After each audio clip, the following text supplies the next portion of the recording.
Good morning, everyone, and welcome to Mornings with Marit. Today is a special episode, and I'd like to thank our panelists that'll be joining us today. Hope everyone's doing well. This is a big event today. We've got almost 200 of you on here, so thank you for taking the time out. We'll also be recording this, so we'll make sure that it's available if you want to share this with others later on. So today's obviously the roadmap to reopening your agency to employees and customers. And obviously people are curious about this. And obviously we're trying to make this timely based on the governor's announcements over the last week or so. So let me begin quickly by introducing our panelists. We'll just have them say hi quickly.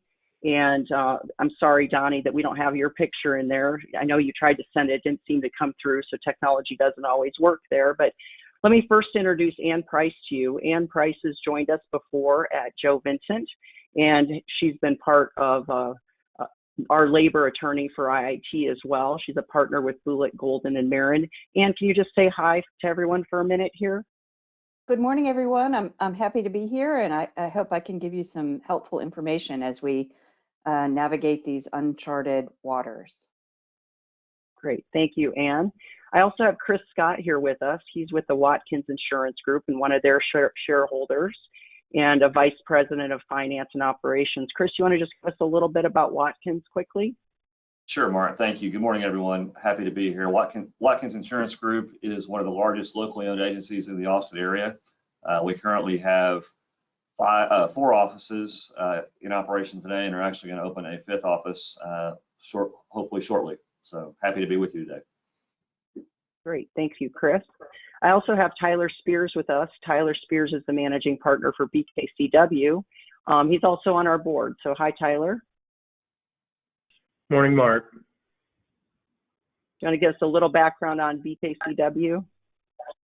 Yeah, BKCW has 3 locations throughout Central Texas. We've got one in Austin, Killeen, and Coppers Cove, and we've got about 45 team members. Okay, great, good. And then I've got Donnie as well.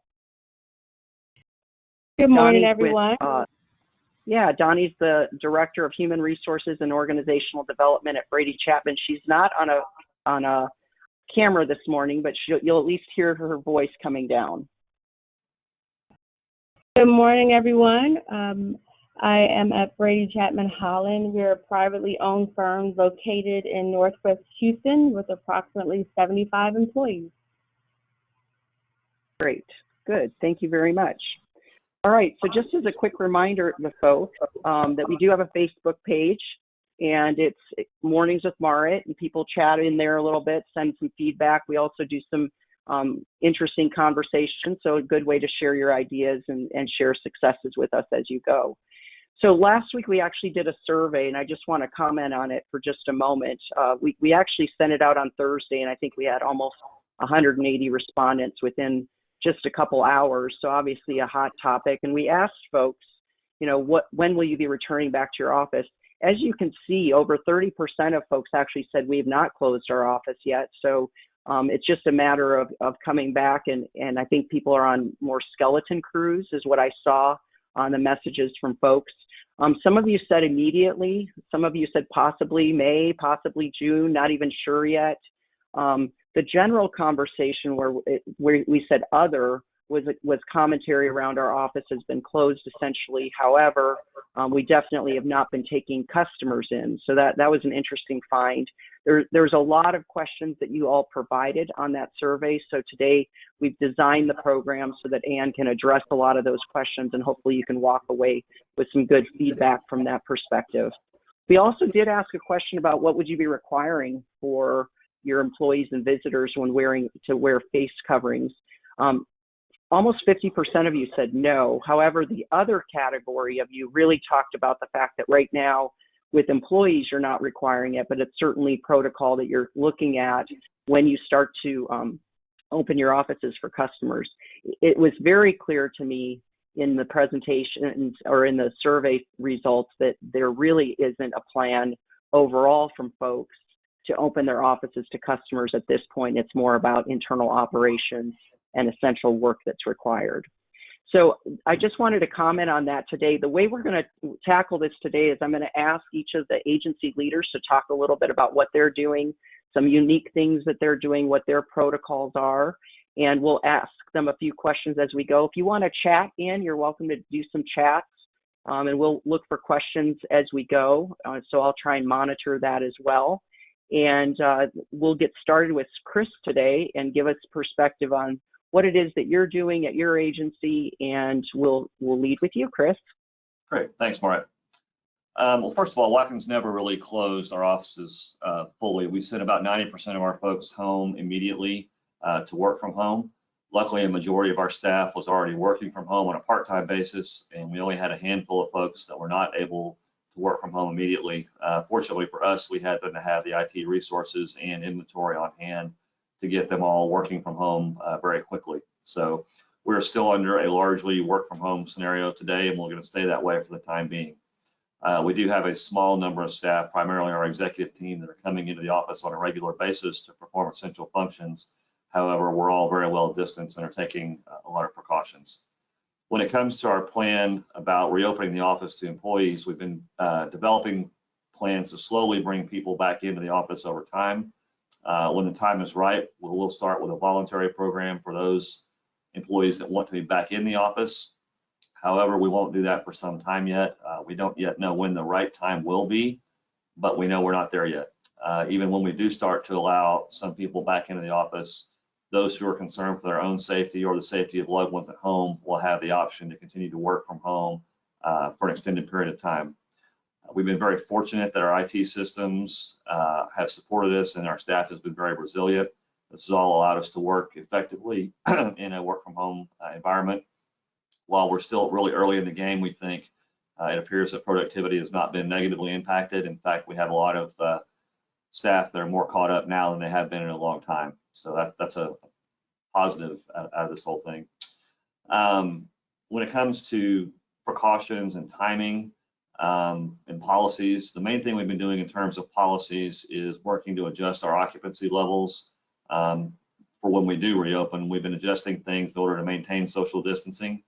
Essentially, this means having no more than 50% of our available desk space occupied at any point in time. We're doing this by establishing rotations that allow people to come in every other day. In addition, we previously had a good number of staff that were sharing desks with a teammate. However, our managers have been working to rearrange things so that desk sharing is no longer required. We've, of course, purchased plenty of face masks, hand sanitizer, cleaning supplies. We do have a nightly cleaning crew and we've asked them to spend extra time cleaning and disinfecting the common areas. In addition, we're cleaning the high-touch surfaces like handrails, door handles, countertops, and desks at least twice a day. When we do start to bring more people back into the office, we'll probably appoint some sort of a health and safety team to oversee some of those duties and actively engage people more in maintaining the cleanliness and safety of our office. As far as a plan to reopen our office to customers, we don't currently have a timeline set to reopen to customers. The majority of our in-person traffic has been payment related. We've accommodated those by either placing a payment box in our lobby or asking clients to slide the payments under the door, and people have been very understanding about that. How we handled requests to meet in person. We've really had very few in-person requests, and those that we have had have been, we've been able to handle almost all of them by using video conferencing technology. Clients have been extremely forgiving during this time, and we're optimistic they'll continue to be that way, both conscious and respectful of their health as well as the health of our staff going forward. So luckily that hasn't been a big issue. How are the employees responding to our plans? All evidence suggests that employees have been very appreciative of our efforts thus far. Of course, consistent and frequent communication have been the key. We've worked diligently to provide our employees updates at least once a week, if not more often, just to let them know that we're all still conducting business as usual and that we're not going to ask them to come back in the office too quickly. Managers have been great at reaching out to folks at least twice a week to make sure they have everything they need and make sure they stay connected. In terms of other lessons learned, other things I might mention real quick, one of the most interesting and I would say engaging things we've done so far is to send out a quick survey to our employees, and we asked them 3 simple questions, which were, simply asking how they're feeling after working from home for a number of weeks, just to kind of gauge the level of engagement. We also asked them if there's anything else we could be doing better as a management team. And most interestingly, we asked them kind of an open-ended question about any other concerns. A large majority of people who responded expressed concern about being required to come back in the office too quickly, even though this has been a primary point of communication for us, letting our folks know that we're not going to ask them to come back in until the time is right. It has been a big focus, and we've got to continue to repeat that message because there's clearly been some anxiety out there about that. So we just got to keep reiterating that message, and most importantly, living up to it. One important lesson learned, we were spending a lot of time on meetings that were really not absolutely necessary. That applies to both internal and external meetings. I do think when we return to the office full time, we'll be a lot more conscious about the meetings that are getting scheduled and not necessarily involving everyone in every meeting and allocating shorter amount of times to meetings to allow people to get their work done. So that's it in a nutshell. Great. Thank you. Good. Thank you, Chris. Actually, I did a presentation with Steve Harville a couple weeks ago called The Idea for a Design Purpose. And he was talking about schedules for things. And interestingly enough, we've changed our model right now, even at our office, where we've tried to protect our mornings for deep work, the things, our day jobs, getting those things done, and then shifting our sort of collaborative meetings to the afternoons, Monday through Thursday. And it's amazing how people really appreciate the fact that they're not jumping back and forth, from a standpoint of one meeting to then work to meetings to work. So that's something we've incorporated as well. And I love the fact that you're doing engagement surveys. We've actually been talking about that ourselves, just to check in with folks and see what people need. And so it's good to hear that you guys are doing that. Good. Tyler, you guys are kind of taking a little bit of a different tactic, which is great that we have different perspectives here. Can you talk a little bit about what you all are doing at BKCW? Sure can. I think we were pretty early to send everybody home. We've always had the infrastructure through Amazon workspaces, and we've had lots of fully remote individuals on our team. But we did call everybody back on Monday to reopen the operation. I think a lot of it has to do with there's a new reality, and we've got to adjust to it.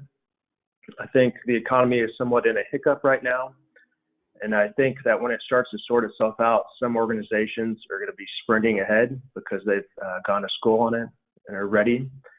And so we've taken lots of safety precautions. I think most desks have their own sanitizer and paper towels so team members can wipe them down. We're asking if anyone does come into the office to wear a mask. We haven't formally made any statement about customers coming into the office. We haven't had any at any of our 3 locations that I'm aware of.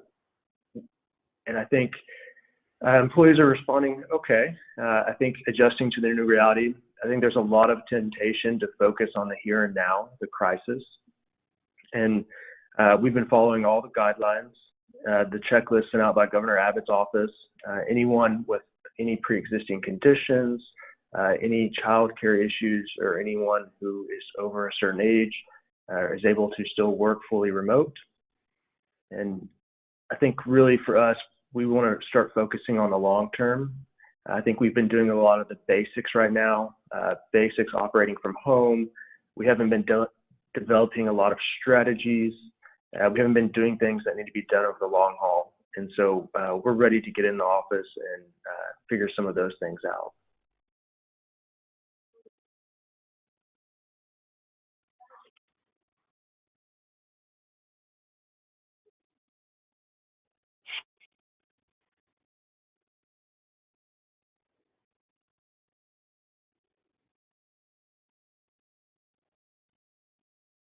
Marit, you may Marit, be muted.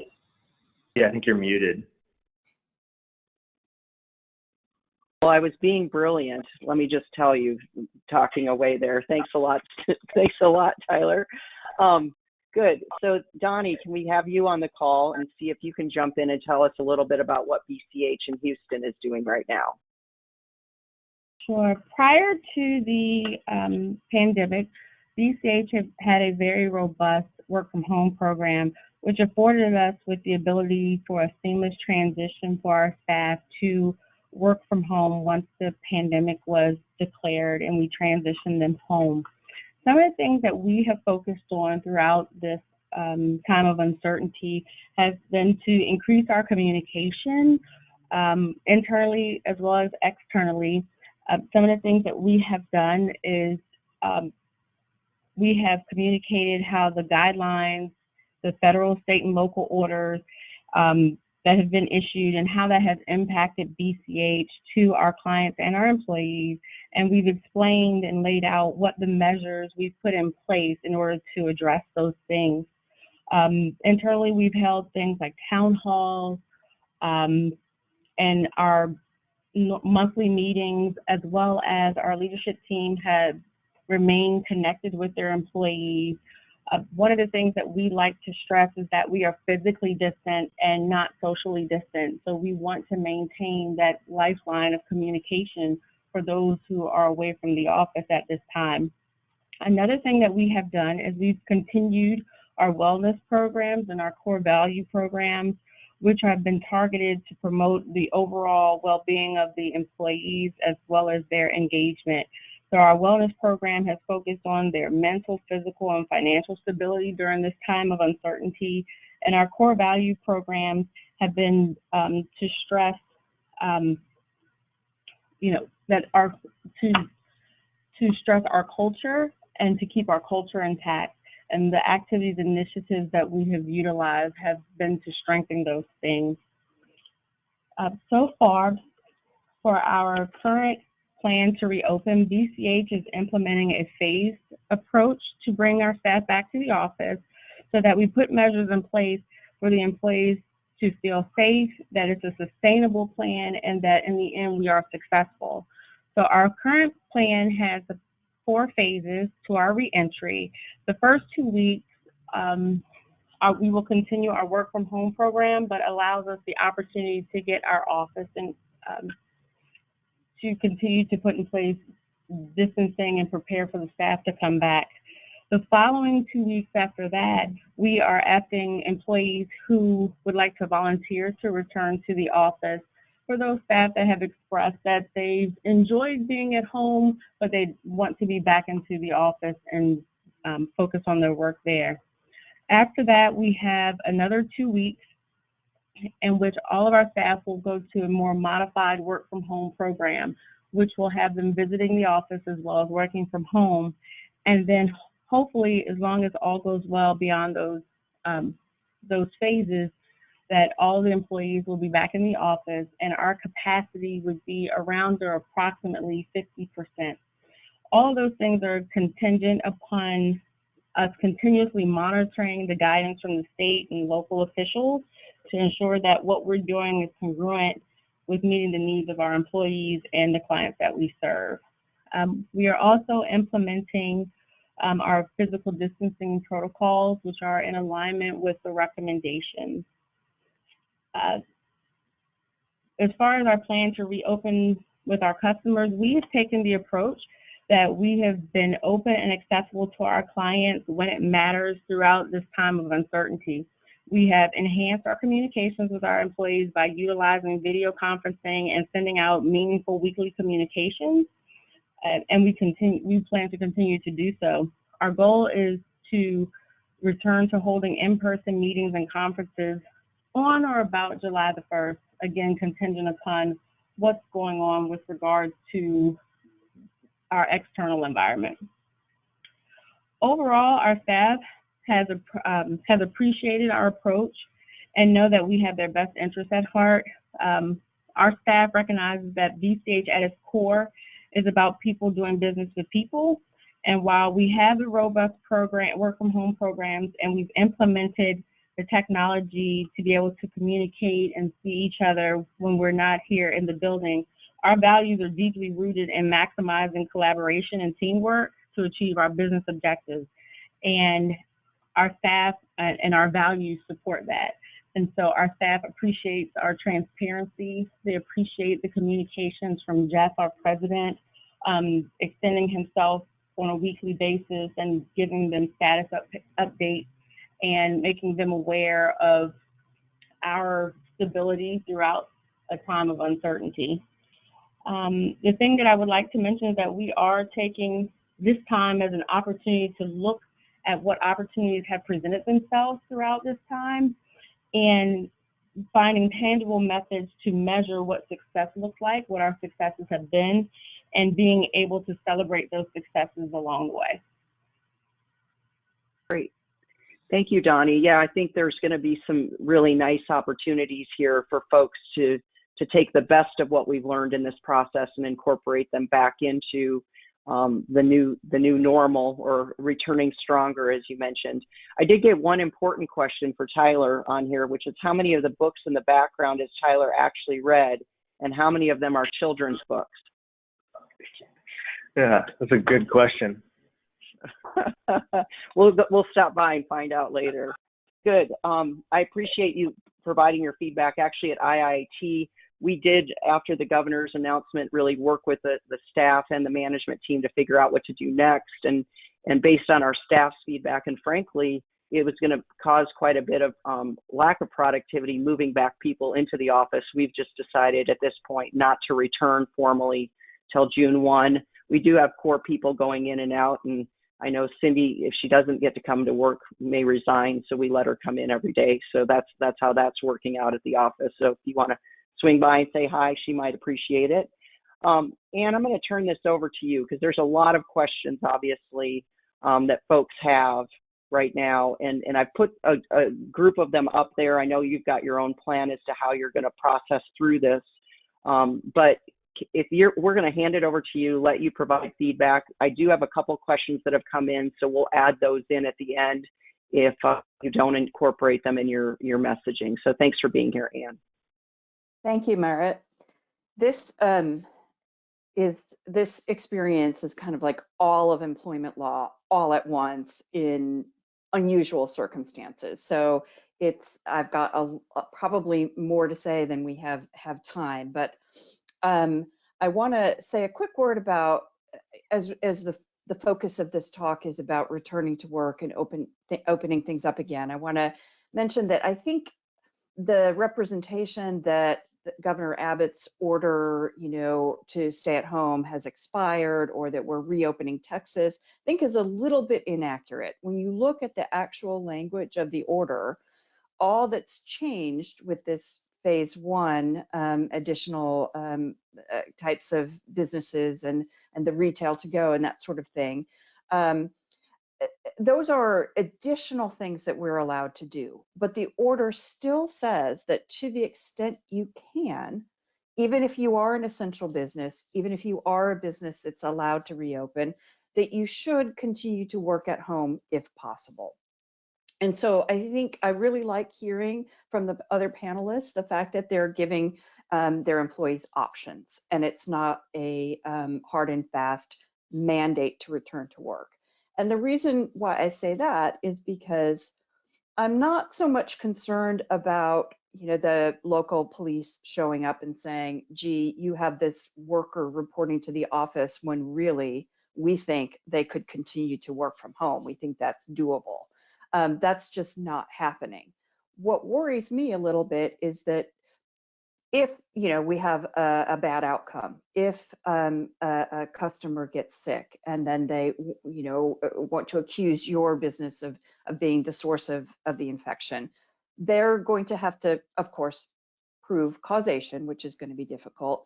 But then they'll need to prove negligence. And one way they can prove negligence, or introduce evidence of negligence, is to suggest that you are doing something that was in violation of an order. I mean, by definition, that's falling below the standard of care. So I really like the fact that from that negligence standpoint, that we are being cautious about allowing third-party customers into our office, and also offering the employees some choices, especially if they are in high-risk populations or have high-risk loved ones in the same household. I think where we get into situations where we go to either extreme, requiring employees to come to work or prohibiting certain employees to come to work, and possibly taking disciplinary action against them if they refuse. That's where we increase the exposure and the possibility of employment law disputes. Some of the questions were, can you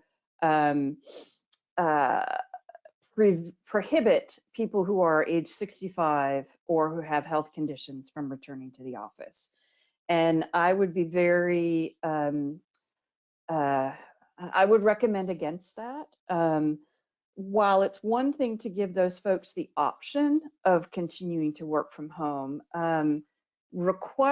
prohibiting them from returning to work if they want to could be construed as age discrimination or disability discrimination. If you, on the other hand, fire somebody who refuses to return to work, and they say, well, I was refusing to return to work because it was unsafe, or because in this particular circumstance, it violated the governor's order or a local order, there are some employment law concerns there. There's a doctrine called the Sabine-Pilot doctrine that says, if you fire somebody because they refuse to perform an illegal act that is criminally punishable, that is a violation of the law. That's against public policy. And so a lot of these shelter-in-place ordinances, and I don't want to scare y'all in the audience, because I think you're in fairly safe grounds because you are an essential business. But in the early days, I got a call from a person who is concerned that their loved one was being required to go to work at a golf course, and thinking that the golf course should be covered by the local ordinance. Well, these local ordinances that require you to stay at home, even though they're not being enforced in this way, do allow for the possibility of criminal prosecution. So we've already also seen some lawsuits where people are claiming that their rights were violated because they were fired for refusing to return to work under a circumstance that would be a violation of a shelter-in-place ordinance. We also have to worry about good old-fashioned labor law.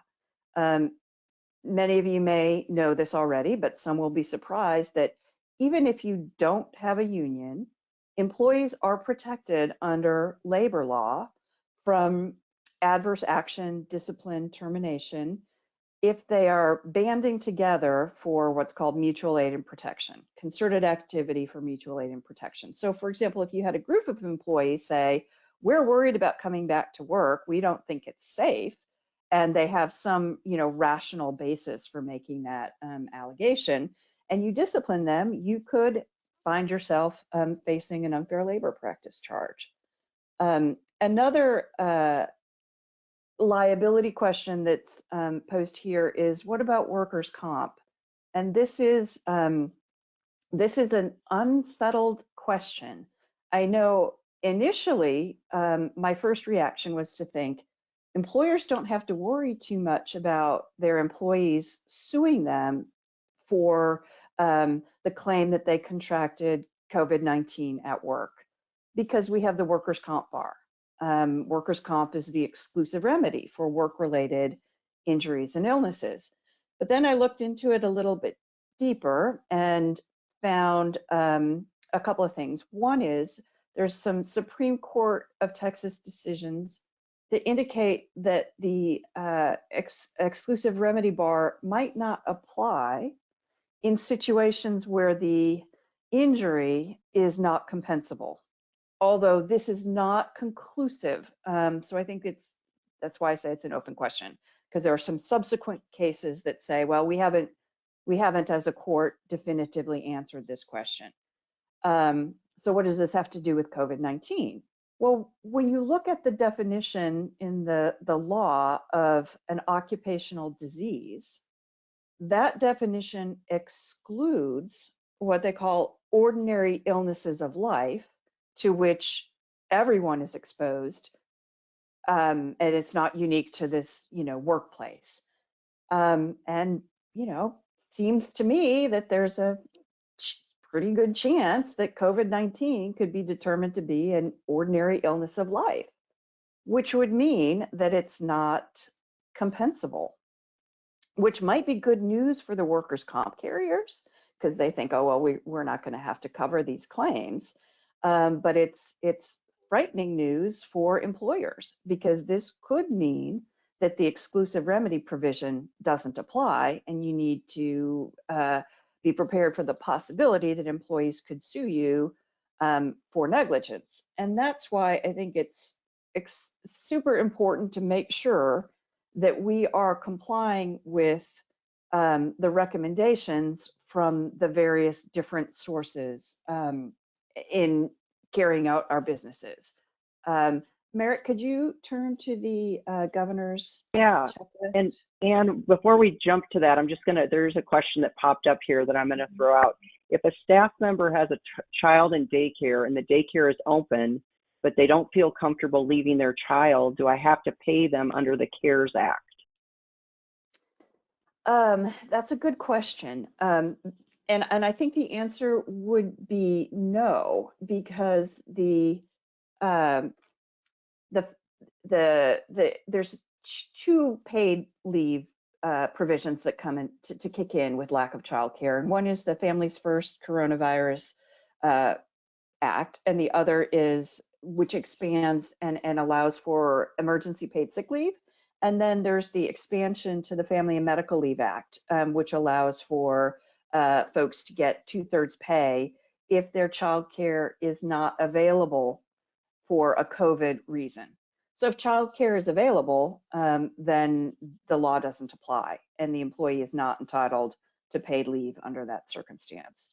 One thing that kind of brings me back to my initial point about, some confusion about exactly the interplay between the governor's executive order and state and local orders is the city of Austin just put out some FAQs. They had a press conference yesterday announcing, to everybody, hey, our orders still apply. The governor didn't take away everything we said. It just expanded, certain things. But in these FAQs, I found this is going to cause some problems, was the explicit instruction that daycare is only available for essential workers. So to the extent there's a question about whether this worker is an essential worker who, needs to go into the office or can't work from home, in Austin, there's no childcare available. In which case, then, yes, you would need to look at those two new paid leave allotments. And they're designed for the childcare reason. The emergency paid sick leave and the expanded FMLA are designed to kind of work together. So the first 2 weeks is compensable under emergency paid sick leave, and it's at 2/3 of the employee's regular rate. Then the next 10 weeks can be paid under the expanded FMLA, but the employee is entitled to a total of 12 weeks of leave for the reason that their childcare is not available due to a COVID-related reason. And this, as the end of the school year comes into play, this is going to raise some questions about, how hard does an individual have to look for childcare? If they had a summer camp reservation and that camp closed, is that enough, to say, well, I had camp and it's been canceled, so, I need to continue to be on leave beyond the end of the school term? Or do they have some obligation to look and see if there's an alternative childcare available? Personally, I would err on the side of caution, especially since you can receive a tax credit for the pay that you provide under these new federal laws. Note, you can't use the tax credit and PPP money for the same leave, so you would have to choose one or the other. But my advice would be to err on the side of caution there. Okay. Great, thanks, Ann. I think, can you see my screen Yes, with the yes. governor's paper? Okay.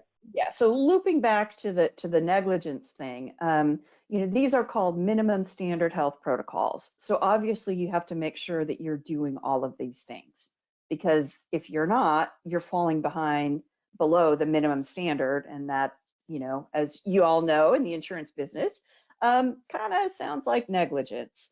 So first of all, you need to train your employees. I think you guys all kind of have that in hand. And you need to look at the various, sources of guidelines for what exactly is the content of that training. So you want to look at the CDC, you want to look at OSHA, and you want to look at your local stay-at-home orders, because they may say something in addition to what the other orders say.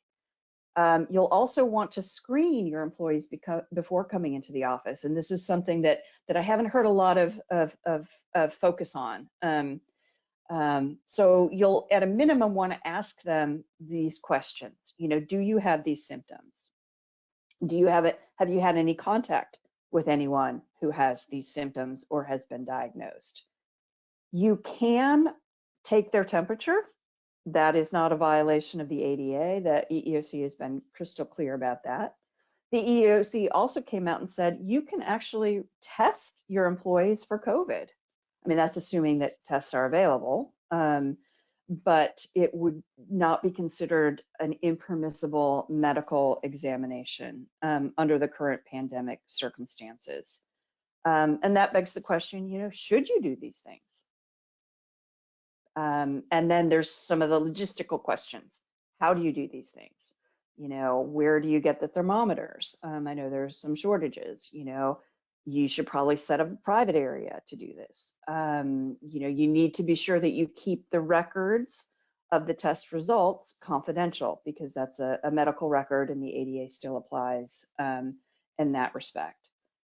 You should not allow anyone to work if they answer yes to any of these questions. And you may also want to ask them some additional questions. Like, have they traveled to any of the hotspot areas within the last 14 days? There's a specific criteria for when people can return to work if they've been excluded either because they're suspected of having or actually have tested positive. And that's laid out in the standards. And the folks have to satisfy all three of the requirements. They have to have been symptom-free without, for example, fever reducer for 72 hours.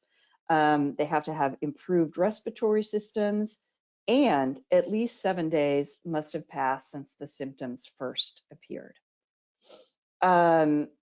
If an employee has these symptoms but doesn't get tested, you still apply the same criteria. They can't come back to work until they satisfy all those criteria. And you can also require that they provide a medical release to return to work. The EEOC has made that clear that it doesn't violate the ADA. There are some logistical problems with that, considering that some healthcare providers may be overwhelmed. I think that's that concern. The initial early concern was, don't require people to get doctor's notes because doctors are too busy treating COVID patients. But I don't think that's the case for most general practitioners. In fact, most of my friends who are doctors are, really suffering because of the diminished, normal health care that's being provided. So then the question is, well, what about pay? So you exclude this person from the workplace because they have symptoms, and you don't let them come back for, some amount of time, probably longer than 7 days. And that answer to that question is going to depend on the specific facts.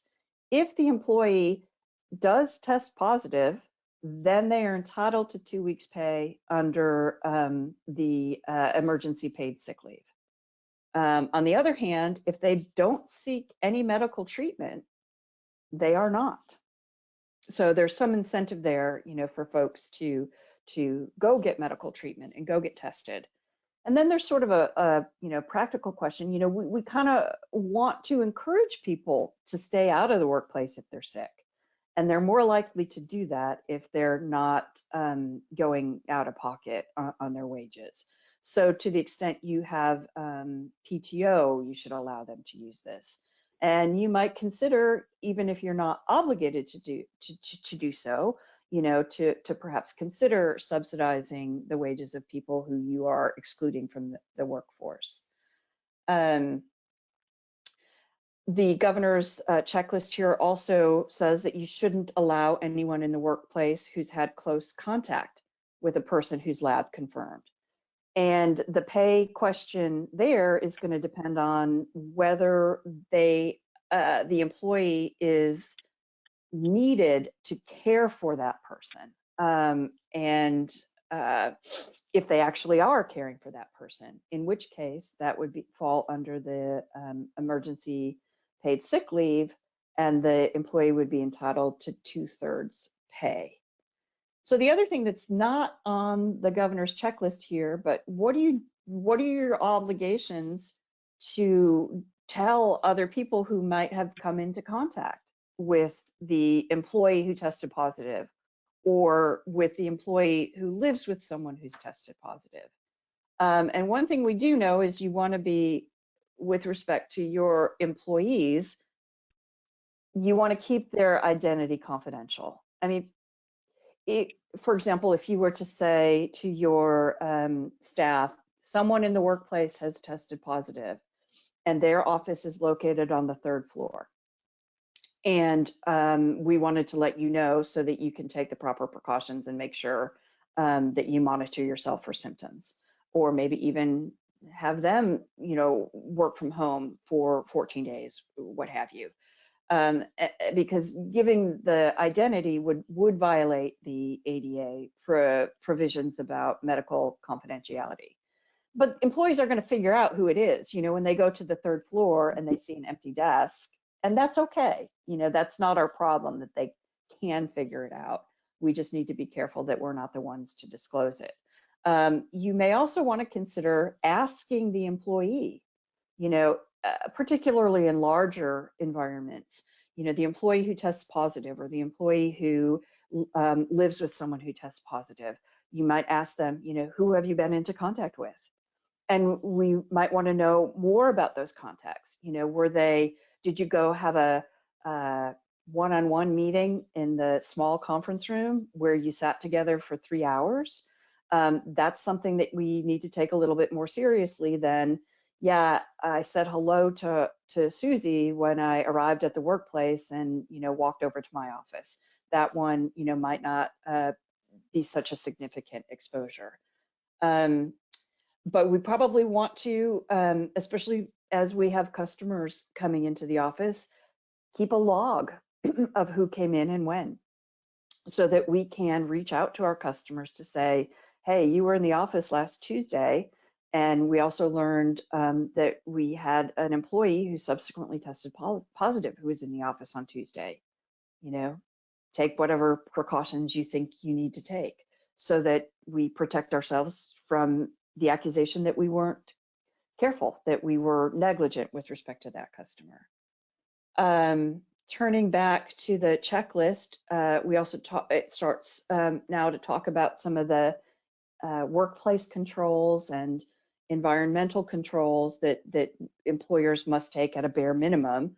Having people sanitize, 6 feet of separation. If you can't have 6 feet, enhanced measures such as face coverings. Face coverings are not required by the governor's order, but they are recommended.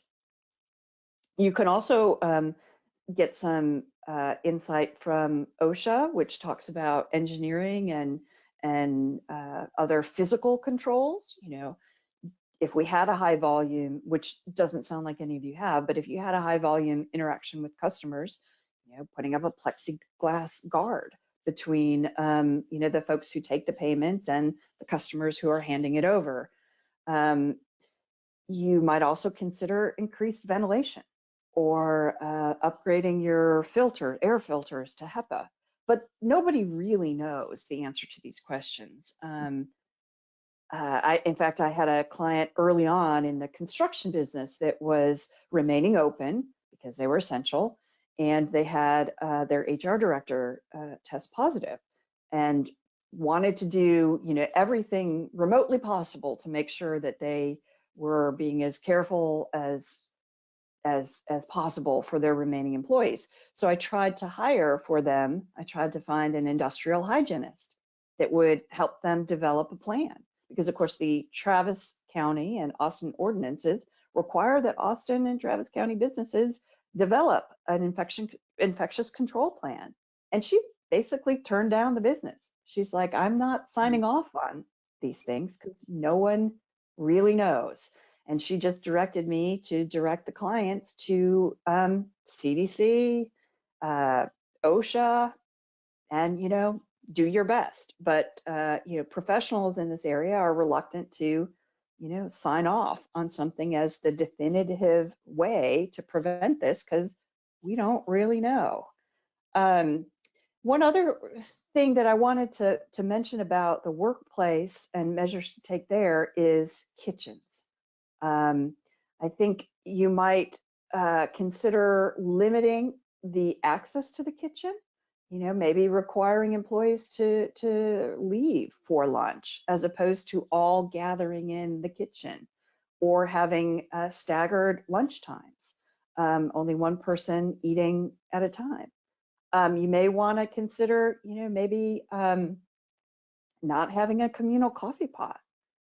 You know, I mean, who knows? But at a minimum, provide, you know, increased cleaning of the commonly and frequently touched areas. One of the questions about face coverings I think I saw was, you know, can you require that? And I believe, yes, employers can require, just like you could require any other safety equipment. You can require your employees and even your customers to wear face masks. I would caution, however, with respect to employees, if an employee were to come to you and say, I have respiratory issues, I have trouble breathing, and wearing a face mask is, you know, not good for me, you know, that you might consider whether it would be a ADA reasonable accommodation to allow that employee to forego the mask. And I think that would my advice would probably be to allow that employee not to wear the mask, especially considering that masks are not mandated. I think that would be, as between the rock and the hard place, you know, which choice do you make? I think I would probably choose to allow the employee, as a reasonable accommodation, not to wear the face covering. Then let's switch back to this and make sure I've answered all the questions. Yes, you can require your employees to wear face coverings, as we just discussed. Yes, you can take your employees' temperature when they arrive at work. And yes, you can send them home, and you should send them home. If you don't, you're falling below the governor's minimum, you know, standard checklist. If an employee who's over 65 insists on coming into work and you're worried about their health, can you prevent them from coming to the office? And I would